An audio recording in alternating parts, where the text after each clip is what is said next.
అందరికీ పూజ సామాగ్రిని ఈజీగా ఎలా క్లీన్ చేసుకోవాలో చూద్దామండి. ఒక గిన్నెలో వాటర్ తీసుకొని అందులో కొంచెం చింతపండు, ఒక నిమ్మకాయని ఇలా 4 ముక్కలుగా కట్ చేసుకొని వేసుకోవాలి. అలాగే కొంచెం సాల్ట్ ఉంటే సోడా ఉప్పు కూడా యాడ్ చేసుకోండి.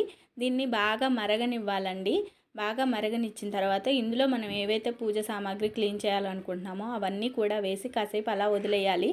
తర్వాత ఒక స్క్రబ్బర్ తీసుకొని దీన్ని మనం అంట్లు ఎలా క్లీన్ చేసుకుంటామో అలా రుద్దాలన్నమాట. సోప్ అటువంటిది ఏమీ అవసరం లేదండి.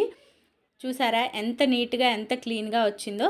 ఎంత పాత వస్తువు అయినా సరే ఈ ప్రాసెస్లో మీరు నీట్గా చేసుకోవచ్చు అనమాట. పైగా దీనికి మనం ఎక్కువగా శ్రమ పడనక్కర్లేదు, ఖర్చు పెట్టనక్కర్లేదు కూడా.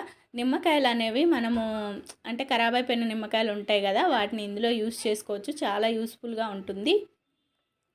ఇంకా ఇలాంటి మరిన్ని యూస్ఫుల్ టిప్స్ కోసం నా ఛానల్ని సబ్స్క్రైబ్ చేసుకోండి. అండ్ వీడియో నచ్చితే తప్పకుండా లైక్ చేయండి, షేర్ చేయండి. Thank you.